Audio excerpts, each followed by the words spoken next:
O direito do ser humano à vida funda-se na sua dignidade de pessoa. Ou seja, por que eu tenho direito à vida? Porque eu sou pessoa. Mas o que é pessoa? Esta é uma próxima pergunta. Pessoa é a substância indivídua de natureza racional. Repitam.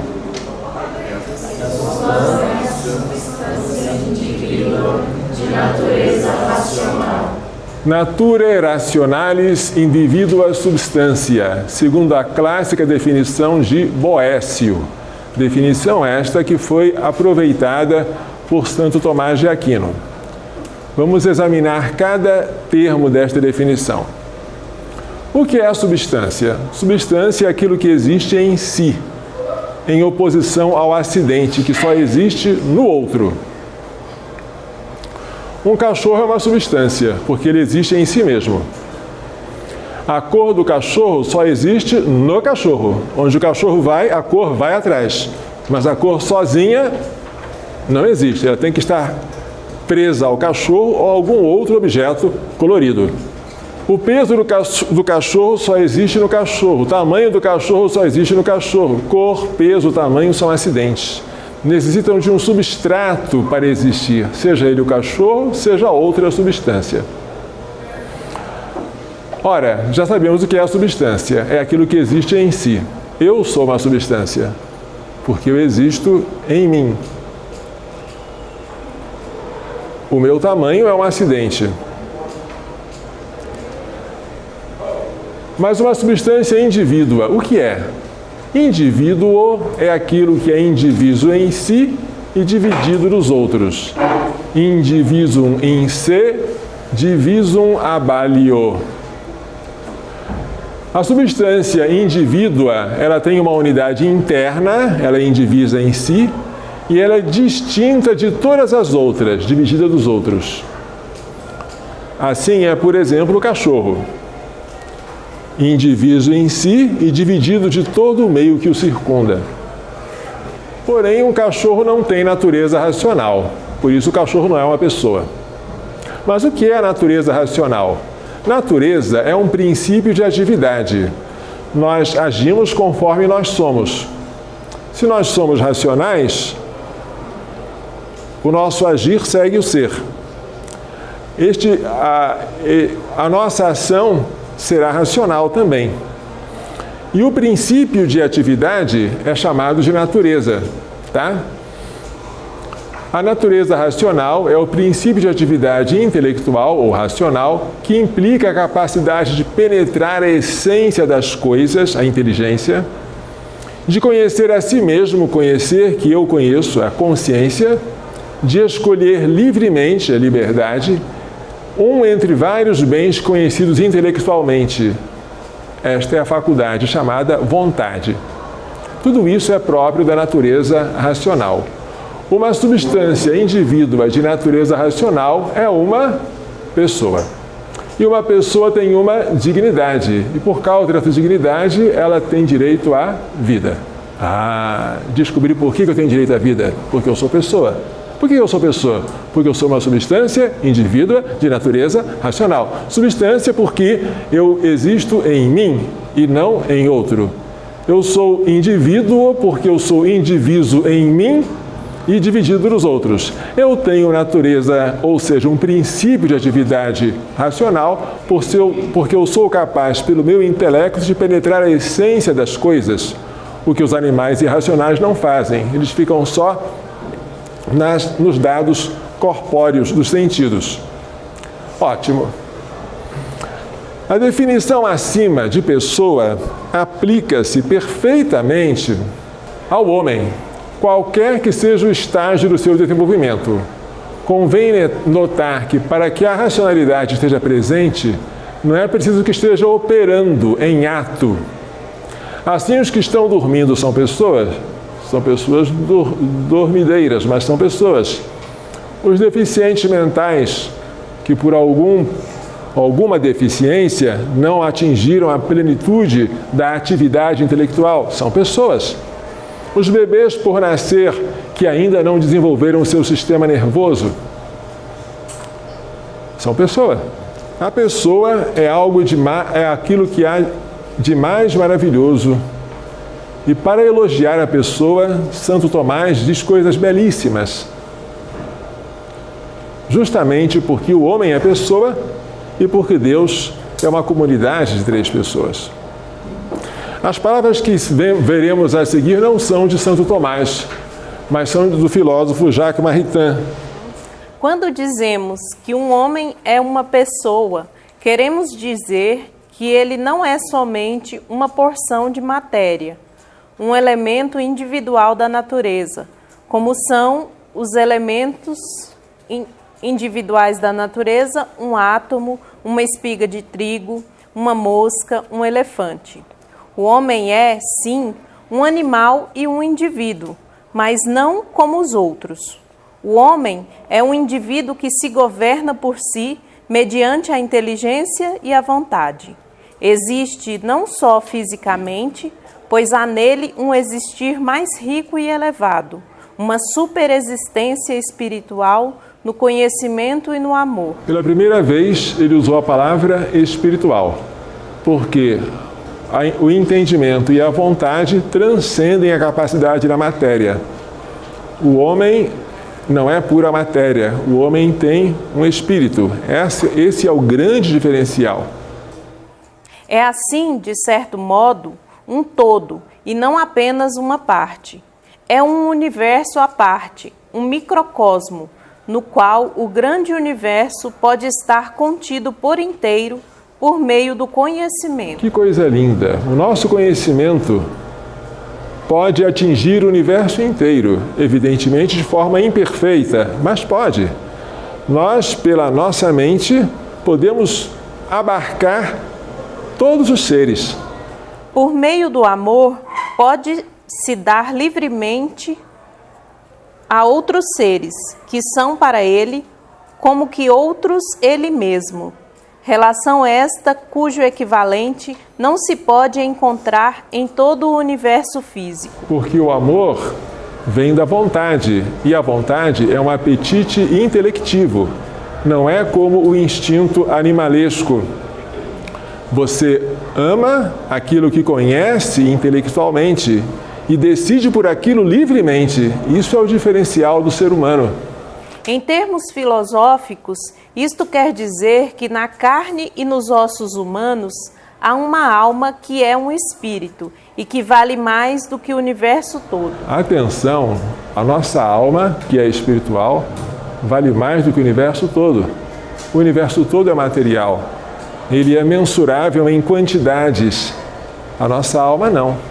Ela é simples. Ela não tem partes, mas ela é mais valiosa que todo o universo. Continua. A pessoa humana, por mais dependente que seja dos menores acidentes da matéria, existe pela própria existência de sua alma, que domina o tempo e a morte. É o espírito que é a raiz da pessoa. Se perguntarem então, padre, por que você é uma pessoa? Porque eu tenho um espírito. Porque a minha alma é espiritual. Porque eu não sou como os animais que têm uma alma intrinsecamente dependente da matéria, que depois da morte, ela retorna às potencialidades da matéria. Não, a minha alma subsiste. Ela foi criada por Deus. Ela teve origem no ato direto de criação de Deus e ela subsistirá após a minha morte. Por isso eu sou pessoa. Se eu sou pessoa, eu tenho uma dignidade especial. E esta dignidade faz com que eu tenha direito à vida. O direito à liberdade, à segurança, à propriedade, à educação, supõe que exista um homem capaz de ser livre, de estar seguro, de possuir, de ser educado. De que adiantaria você dar direitos a um cadáver? Ou você dizer que um falecido tem direitos. Um defunto tem assegurados os seguintes direitos. O homem tem que existir para que ele tenha direitos. E o existir para um ser humano chama-se vida. Para o ente vivo como homem, a vida identifica-se com a própria existência, segundo o aforismo Vita viventibus est esse. Vamos decorar isso aqui? Vita viventibus est esse. Sozinhos. Vita viventibus est esse. Ou seja, a vida para os viventes é ser. Para nós que vivemos, mas também para os animais e as plantas, existir é viver. A vida é o modo pelo qual nós existimos. Quando nós morremos, nós deixamos de existir como entes vivos. O que continua a existir é o nosso cadáver, mas o cadáver já não sou mais eu. O cadáver já é uma matéria inanimada que tende à decomposição. Enquanto pessoa, eu só existo quando está presente em mim a alma, espírito vivificante. Conclui-se que o direito humano à vida é o primeiro e o fundamental. Sem ele não há nenhum outro. De todos os direitos naturais do homem, esse é o mais evidente. Ele está assegurado pelo artigo 3º da Declaração Universal dos Direitos Humanos. Todo indivíduo tem direito à vida, à liberdade e à segurança. Esta declaração foi feita pelas Nações Unidas após a Segunda Guerra Mundial, com a intenção de evitar a violação de direitos humanos que havia ocorrido naquela época. Sobretudo, mas não só, pelos nazistas. Violar esse direito à vida é o que se chama matar. Então é proibido matar? O 5º mandamento diz sem especificar, não matarás. Mas na realidade há algumas especificações que a própria Bíblia faz em outros lugares. O que é que você está sempre proibido de fazer? É de matar diretamente um ser humano inocente. Leiam. Matar diretamente um ser humano inocente. Mais uma vez. Matar diretamente um ser humano inocente. Isso é que é intrinsecamente mal, tá? Veremos a seguir que é possível licitamente matar um ser humano que não seja inocente, mas que seja um agressor, em legítima defesa. Veremos também que um ser humano inocente, às vezes ele pode ser morto, mas não de maneira direta. Ou seja, a morte dele não pode ser querida nem como fim, nem como meio. Mas matar diretamente o ser humano inocente é um princípio que não tem exceção. E tomara que vocês gravem isso para sempre, porque isso aqui é o fundamento de toda a bioética. Quem se esquece desse princípio pode jogar fora o seu diploma de bioeticista. Vejamos o que o Catecismo da Igreja Católica fala sobre esse assunto, citando uma instrução maravilhosa que é a Donum Vitae. A vida humana é sagrada porque desde a sua origem ela encerra a ação criadora de Deus. Ela é sagrada porque desde a origem ela encerra, ela contém a ação criadora de Deus. Ou seja, Deus é que criou a mim. O que foi que ele criou? Eu não recebi o corpo dos meus pais? Sim, mas a alma, que é o mais importante, foi criado diretamente por Deus. Sem alma não seria o que eu sou. Eu seria um pedaço de matéria orgânica, mas não seria pessoa. Então a vida humana é sagrada porque ela encerra desde o início a ação criadora de Deus. Continua. E permanece para sempre numa relação especial com o Criador, seu único fim. Esta relação é uma relação de dependência absoluta. Deus não apenas cria e depois nos deixa ao léu. Ele cria e sustenta-nos na existência. Porque se Deus virasse as costas a nós, nós voltaríamos ao nada.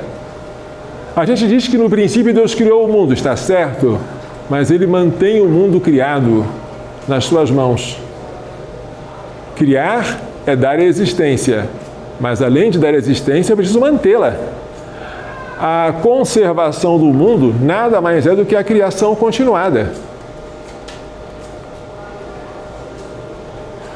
Então, enquanto estamos vivendo, nós estamos sempre numa relação de dependência absoluta com o Criador, que é o nosso único fim para o qual nós tendemos. Continua. Só Deus é o dono da vida, do começo ao fim. Do começo, ou seja, quando ela é produzida pela união dos gametas, ao fim, quando ocorre a morte. Deus é o dono de tudo. Sim.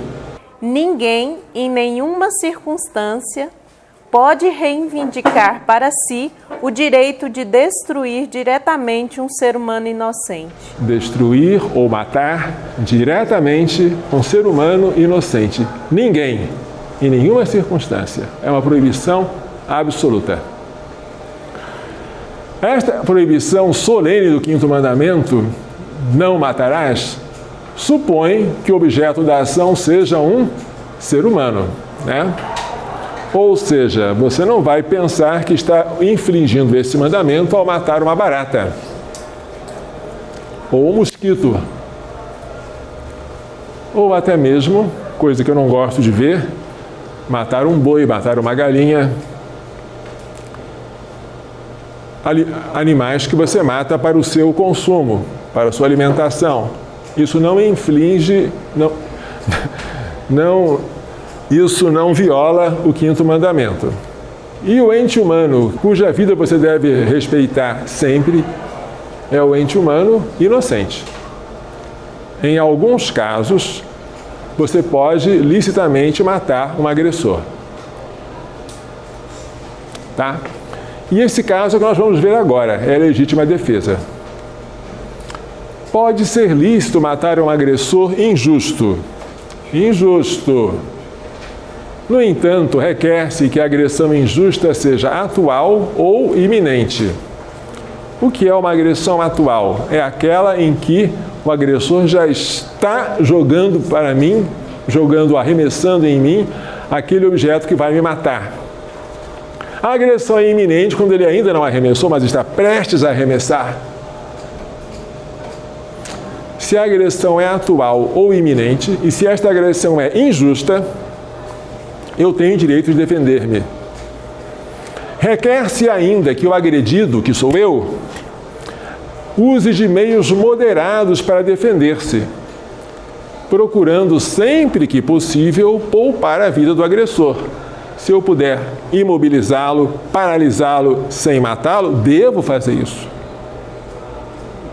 Mas pode haver um caso em que o único jeito de imobilizá-lo seja matando-o. Pode. Vejamos o que diz o Catecismo 2263 sobre esse assunto. A legítima defesa das pessoas e das sociedades não é uma exceção à proibição de matar o inocente, que constitui o homicídio voluntário. Certo? Aquele que você mata não é o inocente, é um agressor, tá bom?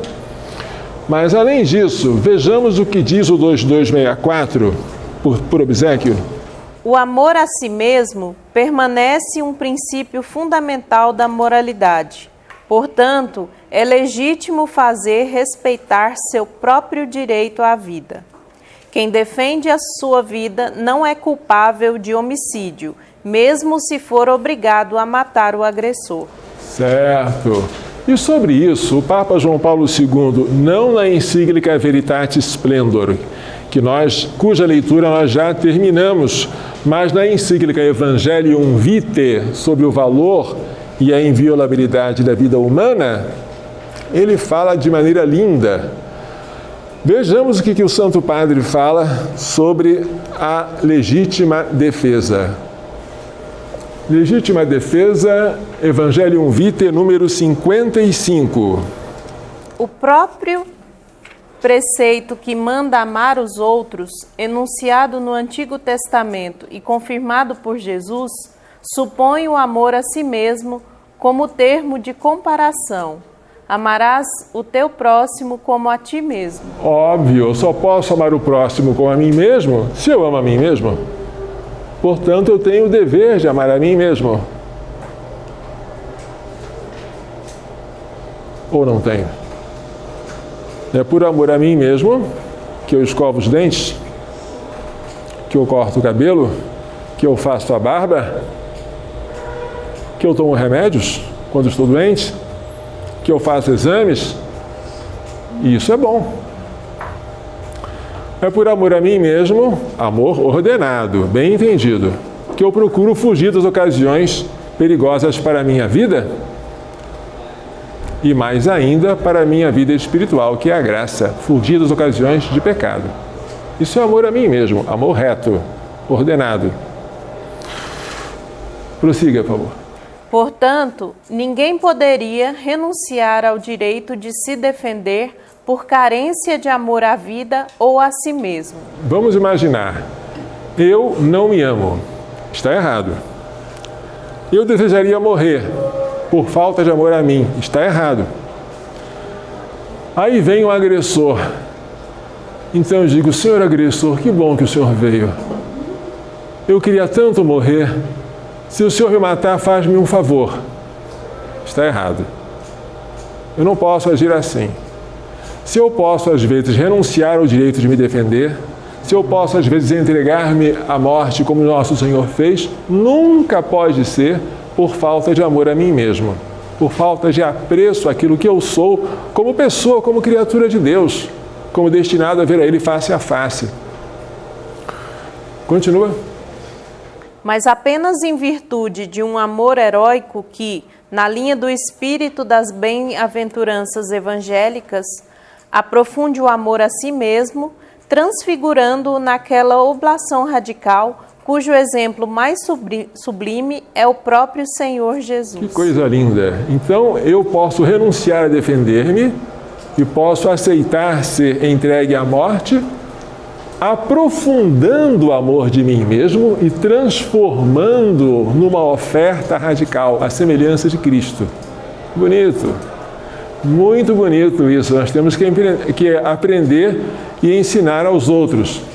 Porém, mesmo em casos de agressão injusta e atual ou iminente, deve-se usar de moderação. Sempre que possível, poupar a vida do agressor. É o que nos ensina Santo Tomás de Aquino na Suma Teológica. Isso, se não, salvo engano, está citado também no Catecismo da Igreja Católica. Se alguém, para se defender, usar de violência mais do que o necessário, seu ato será ilícito. Ou seja, se você recebeu uma pedrada e você se defende com uma facada, não há proporção entre a agressão sofrida e a defesa. Isso é um ato ilícito, é um excesso. Sim. Mas, se a violência for repelida com medida, será lícito. E não é necessário para a salvação omitir este ato de comedida proteção para evitar matar o outro, porque antes da de outrem se está obrigado a cuidar da própria vida. Esta é uma questão da Suma Teológica em que Santo Tomás pergunta se é lícito matar o outro para se defender. E a resposta é sim, desde que a agressão seja injusta e atual ou iminente, e que você use de meios moderados, procurando sempre que possível poupar a vida do agressor. E este princípio de direito natural foi positivado em nosso Código Penal. Olha só o que o nosso Código Penal diz sobre legítima defesa, artigo 25. Entende-se em legítima defesa quem, usando moderadamente os meios necessários, repele injusta agressão atual ou iminente a direito seu ou de outrem. O direito máximo é o direito à vida, mas pode haver outros direitos que você é autorizado a proteger por meio da força. O Catecismo diz, no 2265, além do direito, do dever. A legítima defesa pode ser não somente um direito, mas um dever grave para aquele que é responsável pela vida de outros.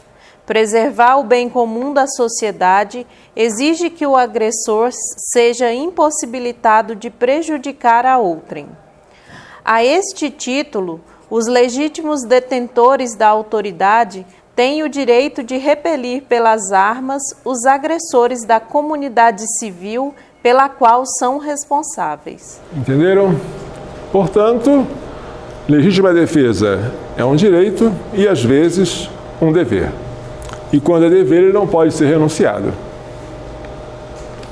Agora vamos falar de um caso particular da legítima defesa, que é a guerra justa. Não a guerra de conquista, a guerra expansionista, mas a guerra de defesa. O direito à defesa, quando aplicado a uma nação injustamente agredida, legitima, em tal caso, a guerra. 2308, por gentileza. Cada cidadão e cada governante deve agir de modo a evitar as guerras. Enquanto, porém, houver perigo de guerra, sem que exista uma autoridade internacional competente e dotada de forças suficientes, e esgotados todos os meios de negociação pacífica, não se poderá negar aos governos o direito de legítima defesa. Ou seja, nós não temos entre as nações um governo mundial. Se uma nação entra em litígio com outra, nós não temos a quem recorrer para decidir o litígio com autoridade e com força para impor a decisão tomada. Então não se pode negar a uma nação agredida o direito de defender da outra que é agressora. Esse direito nacional é o direito da guerra justa. Quais são os critérios para que uma guerra seja justa? Isso aqui está explicado de maneira muito didática neste livrinho aqui, que é o compêndio do Catecismo da Igreja Católica. O compêndio é um resumo do Catecismo em perguntas. Vejamos aqui a pergunta 483. Quando é moralmente permitido o uso da força militar? Resposta: o uso da força militar é moralmente justificado pela presença contemporânea das seguintes condições: certeza de um durável e grave dano sofrido, ineficácia de toda alternativa pacífica, diplomacia, negociação, nada funcionou, fundadas probabilidades de êxito, porque você utilizar da arma com poucas chances de ter êxito é brincar com a vida própria e alheia. A ausência de males piores. Verifique se com a sua guerra você vai causar um mal pior do que aquele que você quer evitar, considerando o atual poder dos meios de destruição, especialmente as armas nucleares. A arma nuclear, ela é um caso particular, porque ela tem um poder destrutivo tão grande que é difícil falar dela como defesa, né? Você defende para preservar a sua integridade, mas a arma nuclear, ela aniquila o inimigo, né? O Brasil tem como um dos princípios reguladores de suas relações internacionais a defesa da paz, está na nossa Constituição, e a solução pacífica dos conflitos. Artigo 4º, incisos 6 e 7. Agora, um outro caso que parece violar o direito à vida, que é o da pena de morte. Há ainda o direito natural de o Estado aplicar a pena de morte ao criminoso. Citando o Papa Pio XII, cabe ao Estado privar o réu de sua vida para expiar o seu crime, depois de ele já ter desistido do seu direito à vida através de seu crime. Quem é que pode aplicar a pena de morte? O Estado. Não pode ser o particular. O particular pode defender-se matando, mas para defender-se. Para punir o crime já praticado, o particular não tem essa autoridade, só o Estado. Pode haver um crime que me prive do direito à vida? Sem dúvida. Qualquer pecado mortal me torna digno não só da morte, mas do inferno. Então, o Estado é obrigado a aplicar a pena de morte? Não. O Estado pode renunciar a ela, como fez o Estado brasileiro. Mas se o Estado aplica a pena de morte, não se pode dizer que é um Estado homicida. Estado homicida é aquele que aplica a pena de morte aos bebês, isso sim. Porque eles são inocentes, indefesos, mas se aplica a pena de morte aos culpados, o Estado está cumprindo uma função que lhe é própria. Pode não ser a melhor maneira de combater o crime, pode ser um meio que causa repugnância ao ver a execução capital, concordo. Pode haver outros melhores, pode ser desnecessário na atualidade, mas intrinsecamente, pena de morte não é um ato mau. Vejamos o que diz o Catecismo 2267. O ensino tradicional da Igreja não exclui, depois de comprovadas cabalmente a identidade e a responsabilidade do culpado, o recurso à pena de morte, se esta for a única via praticável para defender eficazmente a vida humana contra o agressor injusto. A única via praticável, né? Se outros recursos bastarem, deve-se evitar a pena de morte. Sim. Isso aqui é da Evangelium Vitae, número 56. A autoridade pública deve fazer justiça pela violação dos direitos pessoais e sociais, impondo ao réu uma adequada expiação do crime como condição para ser readmitido no exercício da própria liberdade. Deste modo, a autoridade há de procurar alcançar o objetivo de defender a ordem pública e a segurança das pessoas, não deixando, contudo, de oferecer estímulo e ajuda ao próprio réu para se corrigir e redimir. Claro está que, para bem conseguir todos estes fins, a medida e a qualidade da pena hão de ser atentamente ponderadas e decididas, não se devendo chegar à medida extrema da execução do réu, senão em casos de absoluta necessidade, ou seja, quando a defesa da sociedade não fosse possível de outro modo. E aí vem a pergunta, será que ainda é necessário isso? Continua. Mas hoje, graças à organização cada vez mais adequada da instituição penal, esses casos são já muito raros, se não mesmo praticamente inexistentes. A Igreja Católica tem dito repetidas vezes que seria bom que os países renunciassem à pena de morte. Mas o que a Igreja Católica nunca pode dizer, porque ela seria uma contradição ao direito natural, é que o Estado não tem direito de aplicar a pena de morte a quem perdeu o direito à vida por causa de um crime. Em todo caso, permanece válido o princípio indicado pelo novo Catecismo da Igreja Católica. Na verdade, a Evangelium Vitae foi escrita em 95 e o Catecismo ele foi editado em 92, então ele realmente era novo naquela época, né? Lá. Na medida em que outros processos, que não a pena de morte e as operações militares, bastarem para defender as vidas humanas contra o agressor e para proteger a paz pública, tais processos não sangrentos devem ser preferidos, por serem proporcionados e mais conformes com o fim em vista e a dignidade humana. Muito bem. E o que fez o Brasil? O Brasil renunciou ao direito de aplicar a pena de morte. A nossa Constituição proíbe as penas que sejam perpétuas, as penas cruéis, as penas de banimento e a pena de morte, salvo em caso de guerra declarada. Mas como o Brasil não costuma entrar em guerra, em caso de guerra declarada, existe o Código Penal Militar, já prevendo a pena de morte para o criminoso de guerra. Mas, que eu saiba, nunca isso foi posto em prática.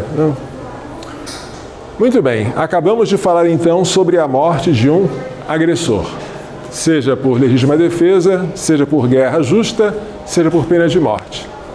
Agora, nós deveríamos falar sobre a morte de um inocente, não direta, mas indiretamente, não querida nem como fim, nem como meio, mas tolerada como um efeito. E sobre isso a gente vai falar daqui a pouquinho.